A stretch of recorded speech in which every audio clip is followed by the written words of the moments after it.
don't have to be that smart if you're able to make hundreds, if not thousands of pounds in profit on a single order.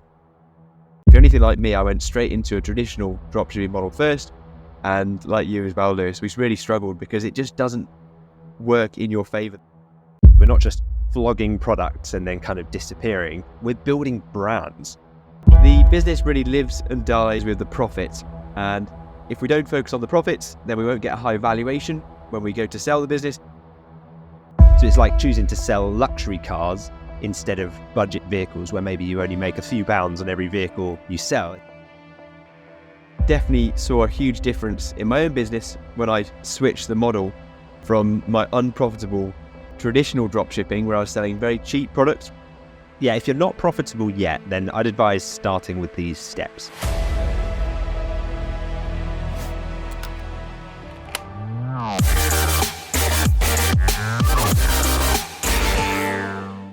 Welcome to the Dropship Unlocked podcast. I'm Lewis Smith, the founder of Dropship Unlocked, and with me is our client success coach, James Eardley.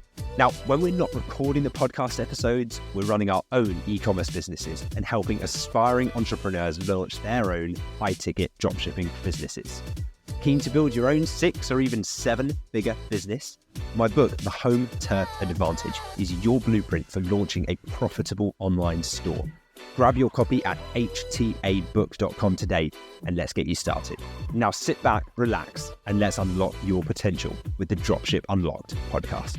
Today we're talking about something that should be front and center of anyone that's looking to build a successful e-commerce business. We're talking about how to dropship profitably. So in our conversation today, Lewis, I want to talk about our current dropshipping model, why we prioritize profits over revenue, and some actionable steps for those whether they're not profitable yet or if they're just starting and want to be profitable when they start dropshipping from day one. So, Lewis, I know that you are very passionate about this topic. Are you ready to share our blueprint? Yeah, absolutely. The profit from one of these businesses is what really makes it a business. You know, that's when it goes from being a hobby to a business. So I'm excited to dive into the conversation today and see if we can help our listeners maximize the profit they're getting from their dropshipping businesses. Exactly. Now, we've tried a couple of different models of dropshipping in the past, and I think the type of dropshipping that we do is crucial to how we make sure it's profitable as early as possible. So, Lewis, could you go into and explain our current model of dropshipping? Yeah, absolutely. So we start off by sourcing high quality, high ticket items. So unlike traditional dropshipping, we're focusing here on premium products, and that's for a few different reasons. But one of the main reasons is that it offers us such a higher profit margin as a retailer. So it's like choosing to sell luxury cars instead of budget vehicles where maybe you only make a few pounds on every vehicle you sell. If you're selling luxury cars, the margin can be so much higher because you can charge a premium for it and you attract a wealthier type of customer who have more disposable income. So we partner with UK-based suppliers when we're using my Home Turf Advantage model. And we do this, again, for a few reasons. First is to ensure much faster delivery times. Now, that means that it's a super easy business to run for you. It also means that your suppliers are easier to deal with because they're in the UK, same time zone as you, speak the same language as you. But also, and probably the most important one, customers are so much happier because of it. It means that we can get products to customers the very next day. And so they're delighted. They leave you nice reviews, which then other customers see. They come back to buy more. Their friends and family buy more because they had a good experience. And the whole thing works as this positive flywheel, this feedback cycle. Now, we don't just sell products though on these stores. We're not just flogging products and then kind of disappearing. We're building brands. We're building brands that resonate with specific target audiences as well. So that's really key. Think of it like creating a bespoke boutique shop rather than just this generic department store. We're really trying to build an audience here because down the line, you might want to sell a business like this. And so it's so much more valuable if it's packaged up as this asset, this business that has a loyal following, a passionate market of audience customers, but also it means that customers will come back. If they had a great experience and they feel part of your brand and they enjoyed the experience and they feel at home when they're shopping with you, then why wouldn't they come back if you can give them such a great experience? So I remember, like you say, using the traditional low ticket products from China dropshipping model that we hear so many people dive into because there's so many videos on YouTube saying, you can try dropshipping and make $1,000 in your first week by selling these widgets from China, and it's all just kind of falls apart when you actually start trying to implement that model. I know when I first switched over to the high ticket approach, our profit margins skyrocketed because of it, and I couldn't believe how much profit we were making on every order. And I realized the buffer that it allows you, the margin for error, the margin to actually not even be that good of a business owner or entrepreneur. You don't have to be that smart if you're able to make hundreds, if not thousands of pounds in profit on a single order, because then you can kind of make mistakes and it almost just covers those mistakes because you have so much extra buffer. I know one of our members inside our masterclass, Kenneth, recently posted in the group that he made a sale for £7,000, right? On one sale, one product, which netted him £2,100 in profit, right? After all the expense, after buying the item with the £7,000 that the customer gave him, he bought the item and was left with £2,100 in profit. That's a 30% profit margin, which in itself, £2,100 is a decent monthly salary for a lot of people. And that's from one sale. Imagine if Kenneth's making a sale every single day of the month. Like, you can see how quickly this adds up and how much easier it makes one of these businesses to run versus running a business with razor thin margins. Exactly. It's a much more exciting business to run. And Kenneth's not the only one. I know Adam recently as well, Lewis, he was celebrating his £7,000 order recently. So it's becoming a bit of a theme in the masterclass community recently. But always great to celebrate these big wins that we see and give it a bit of a shout out on the podcast as well. But it all comes down to, crucially, the model and the home turf advantage model that you teach. It's like the foundation for everything else to sit on top of. So if you've come across this podcast episode and you're not profitable right now, I know when I was in that position, I was looking for those fast tweaks, little quick wins. Okay, how can I improve my click-through rate on my Facebook ads? What do I need to change to the headline? Okay, what image shall I use on my homepage? These are all little tweaks, but if you want to make big differences, and that's why I've gone straight to talking about the foundation from the start, you need to have a look at the actual model that you're employing. And if you're anything like me, I went straight into a traditional dropshipping model first, and like you as well, Lewis, we really struggled because it just doesn't work in your favor. The numbers aren't on your side until you try out this new type of dropshipping that we are doing and teaching at the moment. So there's many reasons that you mentioned there about why it works better than the traditional model of dropshipping, specifically for being more profitable. But why did you choose? Did it come from a position of pain? Why did you choose to go into this model over the more traditional dropshipping? Yeah, there is quite a lot of pain associated with the traditional model. So we chose this high ticket home turf advantage model because it addresses several key challenges that most people stumble upon when they're setting up their dropshipping business for the first time. First is that selling high ticket items means that each sale brings in significant profit, and that makes it so much easier to scale because then you have the budget, then you have the margin that you can reinvest into that business, and you've only had to make one sale to do that. So it just makes your life as an early stage entrepreneur so much easier. There's so much more room for mistakes and error because it's covered up by nice, healthy, juicy profit margin.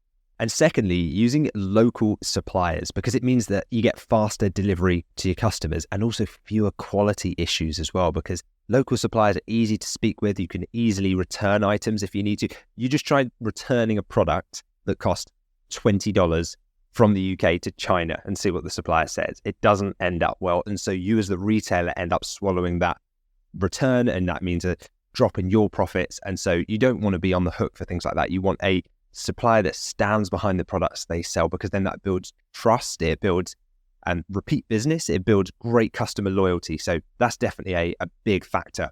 Then you've got the concept of focusing on a niche.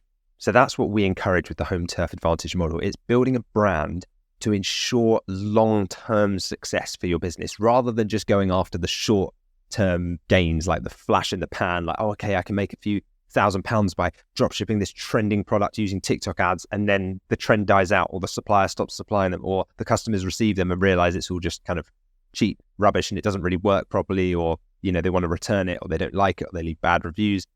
So it's kind of like, I remember when I was a student, I went to IKEA because I'd moved into my new student house, and I needed a wardrobe to, have my clothes because I'd just moved out of student halls, and in the house that I was in, I didn't have a wardrobe. So I went to IKEA and bought the cheapest flat pack IKEA wardrobe, like student mindset. I was thinking, what can I get here that's absolute cheapest?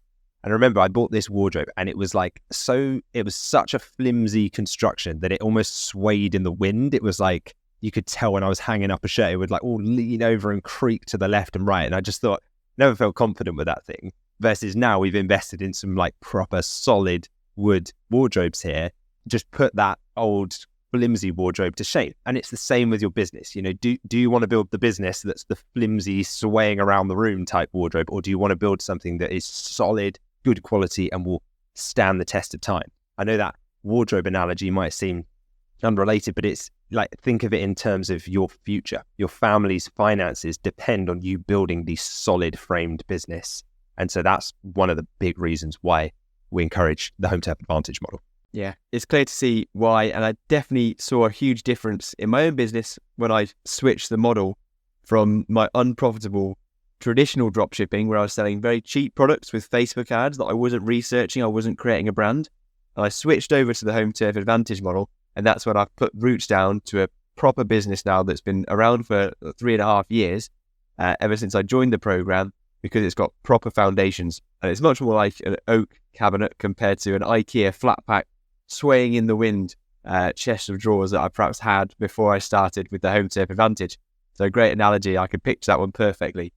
So we're talking about how to make sure that we are profitable and dropship profitably, because there was a period of time when my business wasn't generating profits before I switched to the home turf advantage.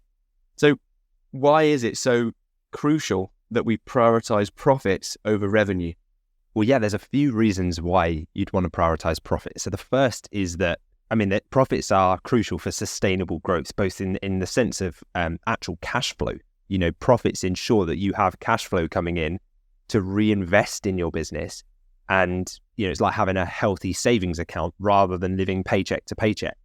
If you have that rainy day fund, you have the cash coming into your business, it's so much better when times are tough in the future, because you will go through ups and downs in your business. Like, you may as well accept that and prepare for that now. You want to be stacking up that cash in your business so that when those times come and something happens, or a supplier changes their terms, or you've got a tweak, or an ad network changes, like, you want to have that profit in the bank there, rather than just knowing that it was razor thin profit margins. I wasn't really making anything on every sale, but I was making a lot of sales. Companies like that just go out of business unless they have really deep pockets and they have like external funding. Like these companies, these startups that start up and they like make a loss for their first 5 years because they've got this huge venture capitalist fund backing them and pouring money in the hope that one day they'll float on the stock market and become a public company. Like, we're not in that position, right? We're not. I'm not trying to create the next Uber here. I'm trying to create a business that pays for my family's future, replaces my income, and allows me to travel the world and have complete freedom and control over my time. That's very doable. But I'm not trying to create the $1 billion unicorn company that's going to get acquired next week by Google, right? So I think it's about stability, and the higher the profits that you can have in your business, the more buffer you create against those market fluctuations, and also against like unexpected expenses as well. You will get bills that come through that you're like, oh, I didn't expect that to come through. Or like there'll be something that you have to spend on that suddenly you think, we need a new member of the team, or we need a website overhaul, or I don't know, so there's an unexpected return or something that for some reason the supplier doesn't deal with, and you have to eat. Like, if you can have good, solid profit margins coming into your business, it just means that you have that buffer, that room for mistakes, for error, for problems, the rainy day fund. It also means you can invest more in better marketing, in better product and web development, better customer service as well. You can hire a higher skilled virtual assistant to man the phones and to get back to people on live chat and emails. And so you can kind of use your earnings. It's like upgrading from a small shop to a large, thriving marketplace. Like that's what you want to be doing, pouring your money back in to the business and allowing it to grow in this self-sustained, high profit way. The other consideration is the reason we want to focus on profit rather than revenue is because profit is how these businesses get valued. So if ever you wanted to sell a business like this, then the valuation mechanism is done based on the monthly net profit. So, for example, a business that's making maybe 6K net, £6,000 net profit in a month, which very doable with a business like this when your margin, we're talking about Kenneth earlier and Adam, where they're making £2,000 profit in a sale. So that's 3 sales a month and they're at 6K profit, right? So £6,000 profit in a month. If that's your average monthly net profit, 6,000, businesses like this get valued from like 20 to all the way up to above 30, let's call it 33 times the monthly net profit. So a 33 times monthly profit multiple, if that £6,000 average monthly profit gets you just under £200,000 in your valuation, so 198,000 in valuation. Now you could sell the business for that at that stage and cash out nearly 3 years worth of profit in advance, all in one go, just because you had a nice high profit business that you had SOPs in place for. You can hand over the virtual assistants as well with the business, and the whole thing can be packaged up, sold. And remember, you have the skills then at this point, if you've been through the training, to do this again. Like when you sell the business, you don't suddenly lose your ability to create these businesses. You have it. You can just rinse and repeat. And so that's one of the big reasons we focus on profit as well. It's for that exit day, that sale event at the end. Absolutely, Lewis. The business really lives and dies with the profits. And if we don't focus on the profits, then we won't get a high valuation when we go to sell the business. And crucially, the monthly income that we can take from the business is going to be dictated by that bottom line. And it's something that keeps coming up over and over again with the investment bankers and people that are buying businesses that I speak to on these podcast episodes where we've recorded and spoke to some experts. They keep looking at the EBITDA, and that's the key. It's the net profit, the gross profit, and the EBITDA number. So what's the bottom line of the business that really makes a difference to a business's valuation? So it's key. And I've had to make these decisions with my own business to always prioritize profit over revenue, because sometimes you can get carried away with the revenue numbers and you just try and swell up and get as big as possible.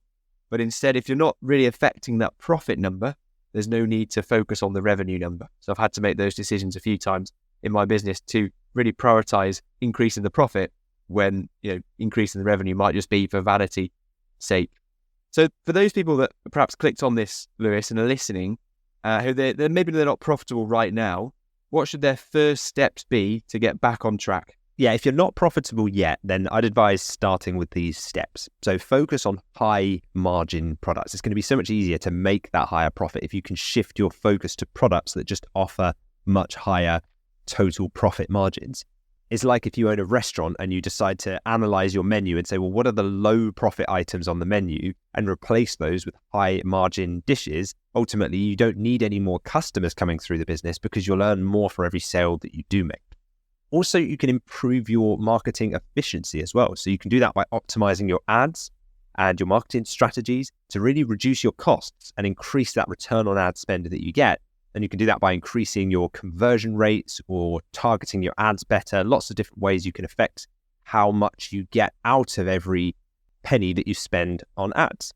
The other thing is that the room for error with higher margin products is huge. There's so much more buffer built in. I remember one of our members, Phil, who when he joined us was asking about how to sell higher margin items to help increase his profitability. And he recently posted that he signed a premium supplier for 45% margins. So they were offering him 45% margins with this supply, which meant that he would make an average of £5,250 profit per order. So on every sale, he's making over £5,000 cleared profit. So if you make £5,000 profit on an order, that more than covers the whole ad spend probably for the month on your store. It probably covers the virtual assistant salary, probably covers 2 virtual assistant salaries easily, plus any software expenses, and it will still leave you with profit left over. And remember, that's all from one single sale. So imagine if you're making 1 sale a week or 1 sale every couple of days, or eventually even 1 sale per day. Exactly. The numbers are on our side. I remember being so grateful for when I first started, realizing that the numbers were on my side. Because when I first started and launched my campaigns, my conversion rate was down below 0.5%. And yet I was still profitable, from a very early stage with the business. And I realized, I looked at it and thought, okay, I'm profitable with a low conversion rate.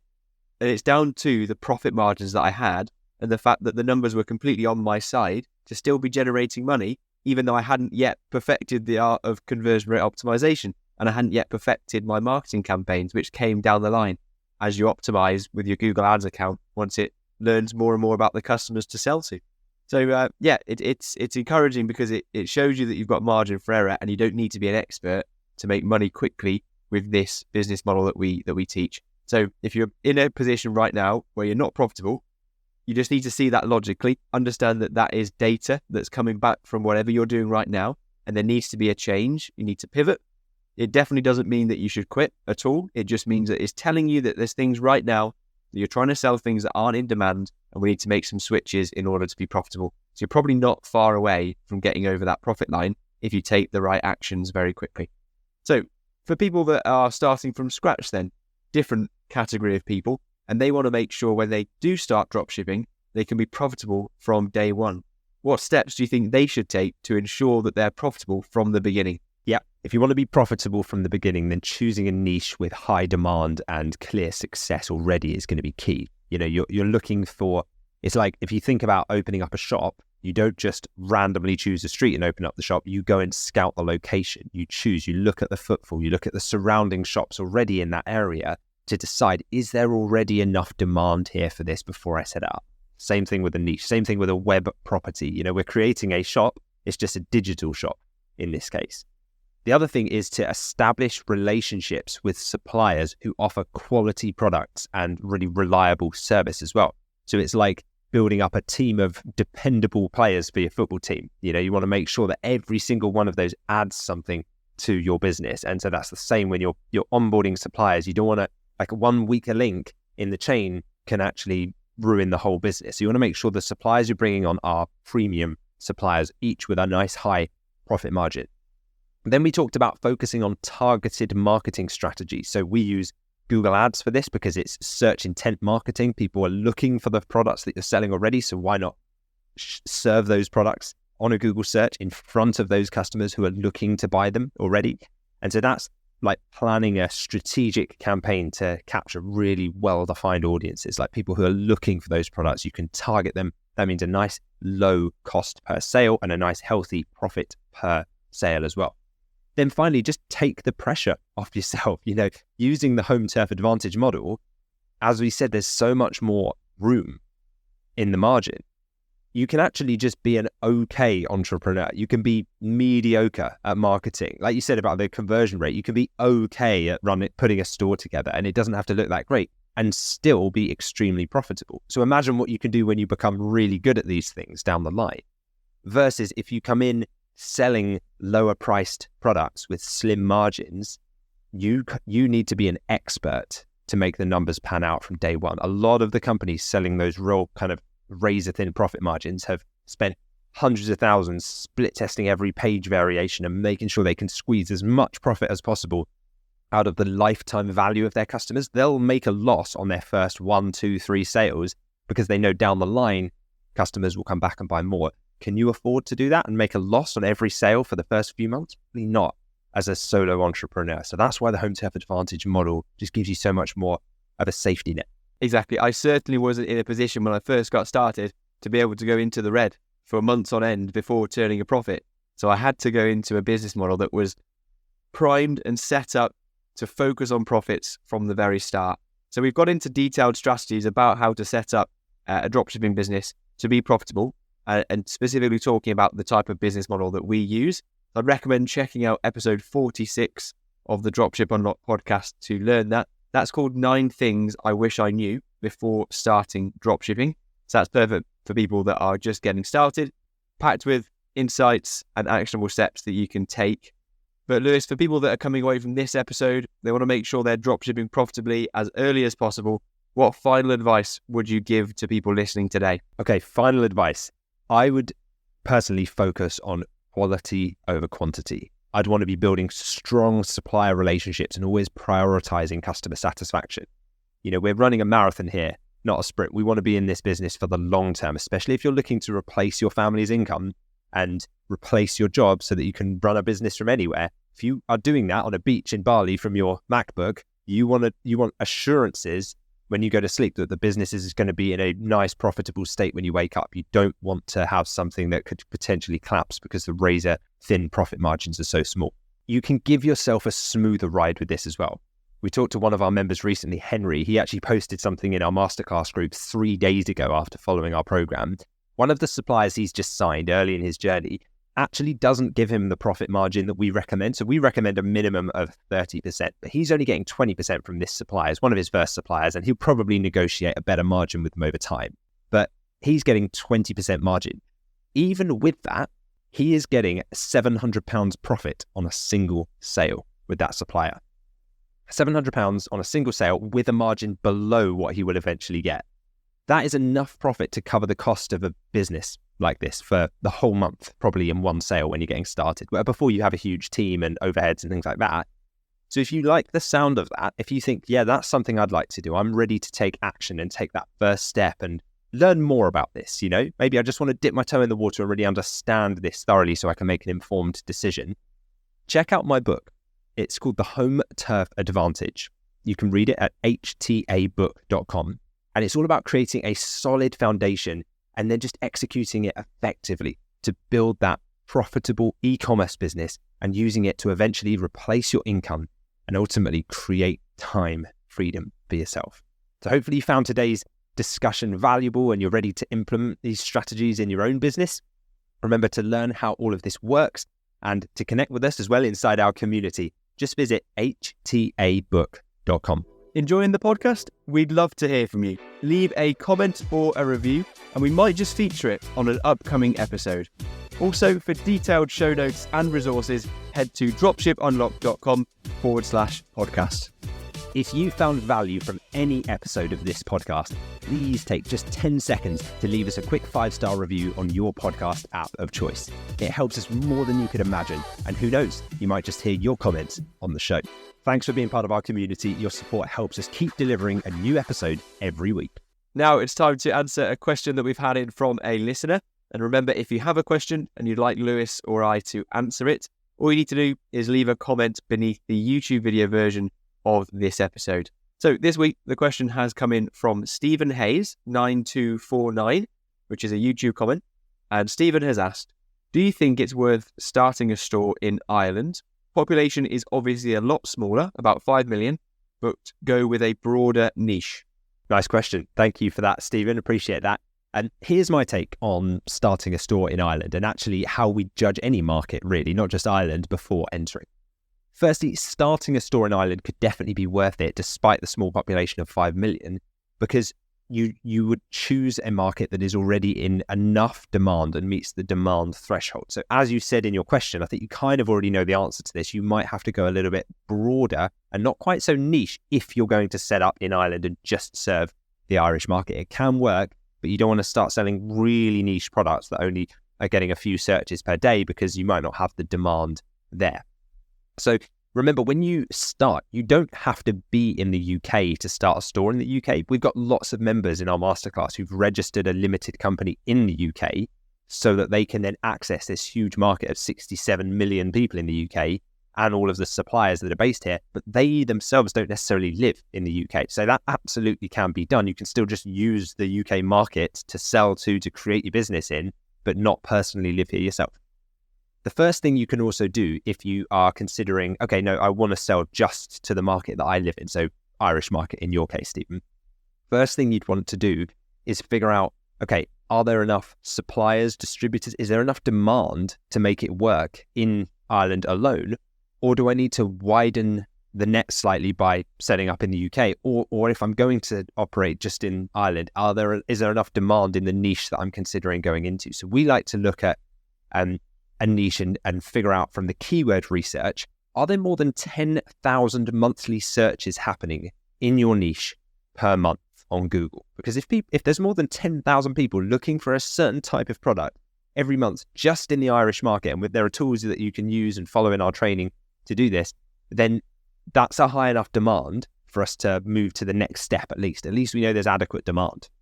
For example, if you're thinking, is there high enough demand for home fitness equipment in Ireland? Well, are there more than 10,000 monthly searches for that in there? Because if there are, then that's a good indicator. Now, you might have fewer niches in a smaller market like that because, like you said, the population's significantly lower. And because there'll be fewer niches with at least 10,000 searches, it might limit your options slightly. But with some good in-depth research, I'm confident you'll be able to find niches that meet not just the customer demand criteria, but also the other criteria, things like, are there enough suppliers? Is there stability in that niche? Are the products that I'm considering selling in that niche are of a high enough price point that it meets our home turf advantage model criteria? And this is all detailed inside my home turf advantage book, by the way. So perhaps have a read of that. See if you want to apply it to the market that you live in. So by adhering to the validation criteria that I lay out step by step inside my home turf advantage book, you can be really confident that when you're building a business, you're building it based on data.